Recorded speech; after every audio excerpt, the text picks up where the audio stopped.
मी सर्वज्ञ श्रेष्ठ आहे. प्रत्येक जीव म्हणतो अडाणी कोणीच कोण्या का अडाणी प्रत्येक जीव शहाणा आहे. पण संत काय म्हणतात हे सर्वच अडाणी आहे.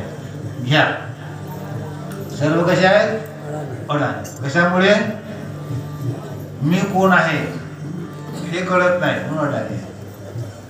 ज्ञान कशाला म्हणतात तर पाहावे आपण अशी आपण पाहावे आपण अशी आपण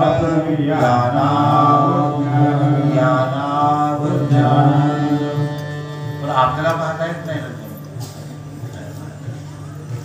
म्हणून एका श्लोकात लिहिलं आहे मी कोण कोण ते माझे ठिकाण देह पावता पटन कोठे जाऊन राहील मी सांगा. शेवटच्या वेळेस शेवटला ठिकाणा पाहिजे ना आपल्याला. कोठे जाऊन मात्र याचा पत्ता कोणाला माहीत जे गुरुपुत्र आहेत त्यांनाच माहीत. इतरांना ठाव ठिकाणा नाही. गुरुपुत्र ध्याती तेच त्याला ओळखतात तेच पाहतात. आणि तो ठिकाण सांगितलं बाबाजींनी मग असे एका अभंगात विश्रांतीचे स्थळ स्वरूप केवळ द्वैत तळमळ तेथे. त्या ठिकाणी द्वैत नाही तुझेपणा नाही अहंभाव नाही. या त्या ठिकाणी माया नाही काया नाही. तेथे नाही माया तेथे नाही काया मोह आणि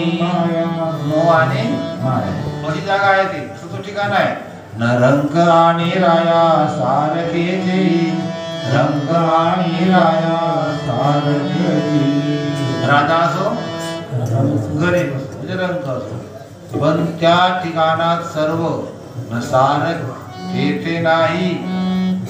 रंग आणि राया सारखेचे रंग आणि राया सारखेची सदा सर्वत्र स्वरूप सारखेची सदा सर्वत्र स्वरूप. सर्व ठिकाणी तो एकच रूप आहे. एकाच ठिकाणी सर्वांचा एकच रूप आहे. सारखेची सदा सर्वत्र स्वरूप न तेचे तुझे रूप जाण बाबा तेचे तुझे रूप जाण